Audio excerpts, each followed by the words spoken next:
Welcome to another episode of the Journeys of Not So Ordinary People podcast, your mid career professional podcast.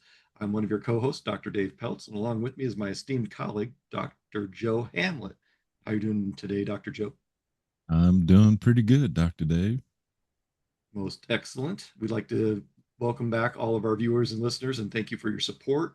If you're new to this, we hope you find this enjoyable, enticing, uh, maybe a little bit comedic. That's not our intent, but hopefully we'll throw in a couple of things in there to make you chuckle a little bit. So we'd like to introduce this week's topic, and this week's topic is making your hidden skills work for you. We're going to say that again because it's kind of an interesting one. Making your hidden skills work for you. I think the first thing we need to understand is how do we define hidden skills? So, Joe, what are your thoughts? Well, yeah, that's a good question. Yeah, starting with what are hidden skills, I think that's important because many of us have had probably many jobs over the years, done different things, and so when we think about hidden skills, I'll use myself as an example. Spending a lot of years in the military and civilian wise working on airplanes, right? And going into that, I had very little mechanical skills. Not that I couldn't do it, but didn't have the extensive knowledge that I gained as an aircraft mechanic.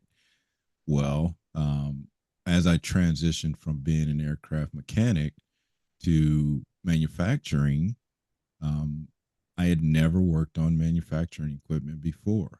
And so I started as an operator, but quickly learned that I still had that skill set of working on mechanics, right? So I was promoted to mechanic, then supervisor. And it really came down to not necessarily that I understood the equipment or knew how to work on the equipment, but I understood the concepts of mechanics and maintenance. And that's where I was able to take this hidden skill that didn't necessarily apply to this new job or new career I was doing, but understanding the mechanics and the maintenance scheduling, that was very helpful for our organization because at the time that I started there, our equipment uptime was at like 60%, right? So that meant for most of the time, our equipment was down and repairs were being done to it. And a lot of it came down to our mechanics didn't understand the idea of maybe creating a maintenance schedule. So this is very similar to a maintenance schedule you have on your car, right? Every 3 to 5,000 miles, you're supposed to change your oil. You get to 20 or 30,000 miles, you may change fluids, belts, things like that. And a lot of times it's because over the years and all this historical data tells us that after so many miles, the viscosity on the oil breaks down. So you might need to change it. So those things have been put in place because of it's more prevention because they've had records of this is when things start to deteriorate. This is when things start to break down. And that's what I was able to do, understanding the mechanics and maintenance scheduling to be able to apply that to this new organization. And so from that point, when I took over as maintenance supervisor, I was able to create schedule, make downtime schedules and things like that. And we went from, 60% equipment availability to the mid 90s, upper 90s in a short period of time. Because rather than waiting for catastrophic failures, we were preventing those by doing some of this preventive maintenance. So that's one example. I know it was long winded, but that's one example of where I took my maintenance background, mechanical skills, and aptitude from aircraft maintenance and applied it in a totally different industry that was able to capitalize on that hidden skill that I had and apply it in a new environment that was successful. So that's one example at this point. So I'll leave it there, Dave, just in case you have. Yeah, so it sounds like what you're saying is a hidden skill is a skill that you've acquired or nurtured over the years, and then you've gone from one environment into another environment that may not be the same. Like you said, Yeah, aircraft to manufacturing, kind of a different thing, yeah, and then realizing that those skills that you'd learned before maybe forgotten about, you can actually incorporate into your current environment or position. Absolutely. Yep.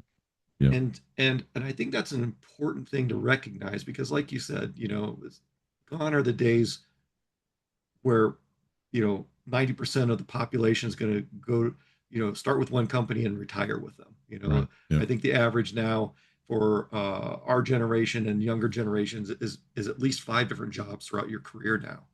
So thinking about all those skills that you learned from those previous positions, those previous roles that you became proficient in, and then applying them to your current position. So for me, when I was in the military, I learned how I became a trainer. That was one of the things I became certified on, is becoming a certified trainer.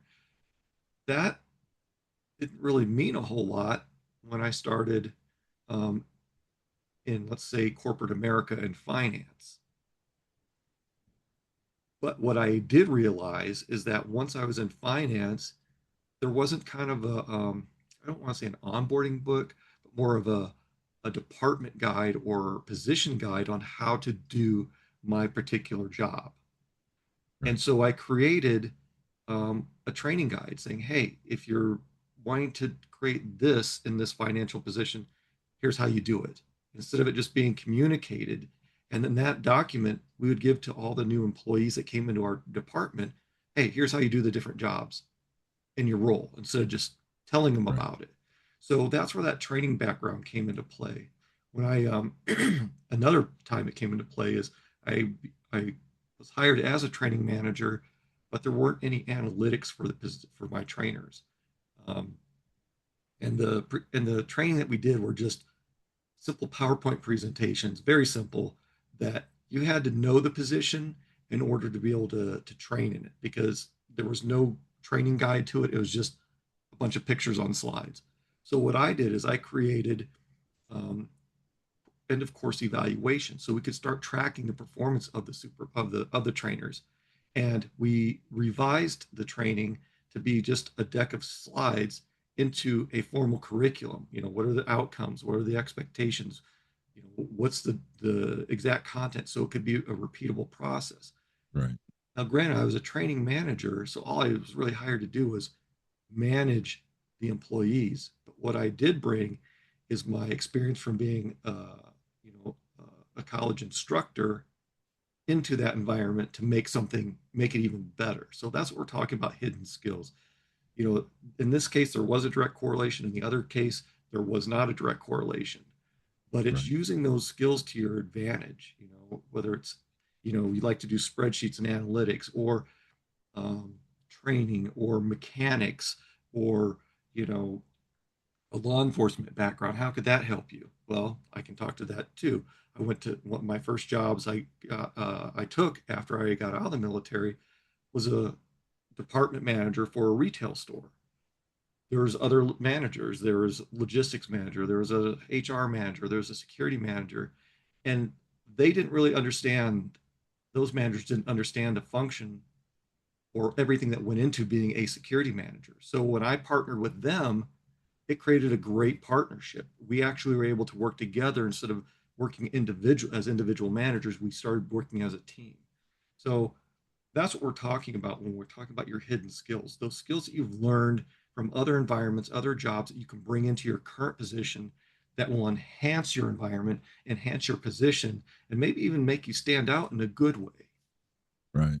Well, and I think a lot of people forget about that part of it. Again, it's not that you um forget all those skills. They're there. It's just having that ability to recall them and apply them to a certain situation or a certain environment that it can thrive. And I think a lot of us forget that we've done these things before, or we've had the ability to enhance those things, because sometimes we may think it's totally misaligned. Like I say, with aircraft maintenance and manufacturing, those are two different environments, but again, understanding how they overlap in some way, or if they didn't overlap, how you could tie those together to where they would make sense. And I think a lot of us may face that and not recognize or realize that we had that ability to take those previous skills that we've learned or kept hidden for all these years and apply them in a different way.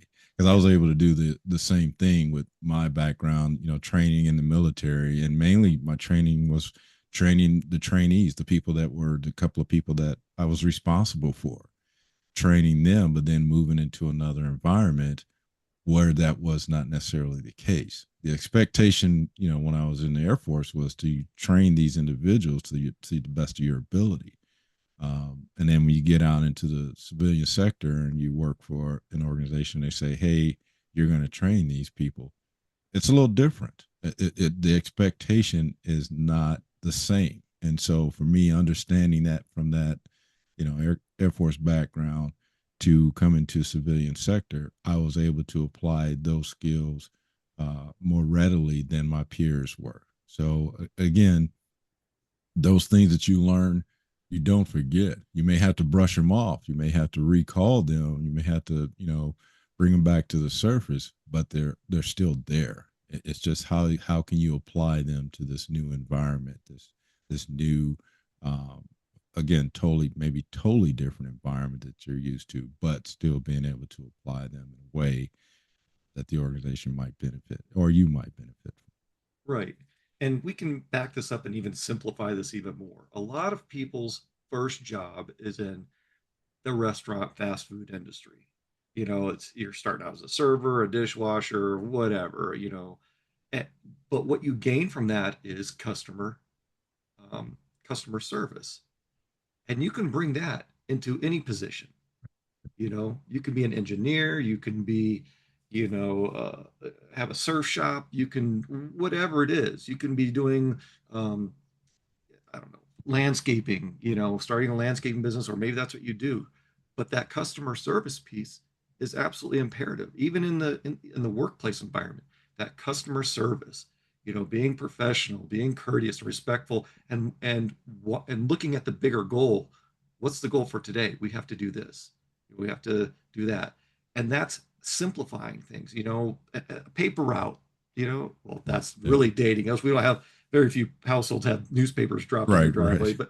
but just that organization to collect that money, or to for the newspaper route or whatever. We can go back to these things that we've done before, and I figure out a way how we can apply some of those skills into our current role to make it better, or enhance it. It could just be little tweaks sometimes. Little tweaks and polishing up can make a huge difference. Well, Dave, I want to go back to the customer service piece because one thing I learned, working for many different organizations, is the fact that you have a lot of customers, internal and external customers. Because if you work in one department, you interact with another department that could be considered your customer. Absolutely. Again, you're providing a service for them or they're providing a service for you. And so I've learned to look at it that way, that you want to treat that other department the way that you want to be treated. So it goes beyond just common courtesy, but it comes down to you have to work with a bunch of different. You may work with your team most of the time, but in a lot of cases you're going to be working external to your team, your immediate team. So those skills that you learn, like you say, they don't go away. You want to further enhance those, build those relationships even more. So understanding, like you said, even if you were in the fast food industry when you first started, those skills are still applicable when it comes to even that work environment, to being cordial, being courteous, being on time. Those all those things still apply. So I just wanted to touch on that before. Yeah, and I'll go back to, because I mentioned a dishwasher as customer service. And as a dishwasher, you might not see as many people, but you still may be going out and clearing the tables. Yeah, yeah, But one of the skills that you do have is organization, because you just can't throw everything together in the same basket and put it in the dishwasher. There's a specific sequence that you want to clean things. You don't want to do the pots first that are all greasy and then do your yeah, glasses, because the yeah. glasses are going to be greasy. So, there's a process perspective. So, you know, it's like you said, they're there. We've just got to find them and brush them off.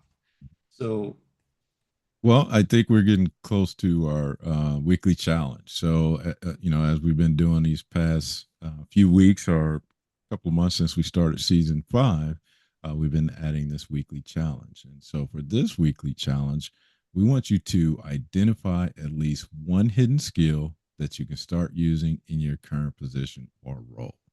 So again, you may have to go down and maybe make a list of all your skills you have, do a skills inventory, and then see which one might apply where you can enhance your role or make things a little bit better for yourself. So again, identify at least one hidden skill that you can start using in your current position. Or and remember, we have the downloadable free journal, weekly journal that you can use along with the assessments that are still available to you. So make sure you go on there and check those things out. yeah, this is a good one, Joe. Thanks for that challenge. I think it's like the weekly challenge says, it's going to be a little bit of a challenge, but there's a definite benefit to this. Like you said, you might have to write out a bunch of skills down and then pick one or more that you can actually start using. You will be surprised. There's no might. You will be surprised when you go through that list and think, wow, I could actually use this for that, which would make this easier or better for me or my team or my department, you know. And it's going to be a cool thing. It's not, maybe it's going to take a little time to create whatever that is that you're going to use that skill for, but that's okay. That's part of it. It's like Joe said, you know, instead of waiting until your car breaks, do that periodic maintenance with your oil changes. Don't wait till the engine blows up to change your oil, you know, and having that schedule, that it took a little bit of time, but look how much better it made things. And it wasn't a difficult thing to do. It's just, hey, here's an opportunity. So, Joe, what are some final thoughts that you'd like to leave with our viewers and listeners? I just want to go back to again the fact that like we mentioned, a couple of careers where a lot of things might be transferable. But I think even if you just look back at your daily routines, at just the things that you've learned over the years that may apply to what you're doing today or what you intend to do for the future. Because, like I've said, you don't for those skills don't just you get a new position, new role, and those skills go away. No, they're there. You just have to be able to recall them. I mentioned it earlier. Maybe you do have to do a skills inventory where you write down all the things that you've done over the years, including even again if you're on a sports team, if you're part of a Mhm. club, any of those things that help you do something could potentially apply to what you're doing today or what you want to do. So again, just really take the time and figure out what those things are, and then try and apply them to what you're doing today. Absolutely. The only thing I'm going to add is it could be part time, full time. It could be volunteer work, that's part time or full time. It could be personal things that you do on your personal side that have nothing that you don't think has anything to do with work. Those are all skills. You have those. So, don't negate those things, and consider everything. So, with that, we'd like to thank all of our viewers and listeners for joining us on another Journeys of Not So Ordinary People podcast, your mid career professional podcast. Again, if you've returned, thank you for your support. We appreciate it. If this is your first time, we hope you've gained something out of it, um, and can help you realize or find something different about yourself. And remember to like, share, and subscribe to the podcast. We're on YouTube, we're on Spotify, we're on all the other major platforms. So, um, yeah, it's been a good one, I think. So, with that, until next time, we want you to continue being not so ordinary you.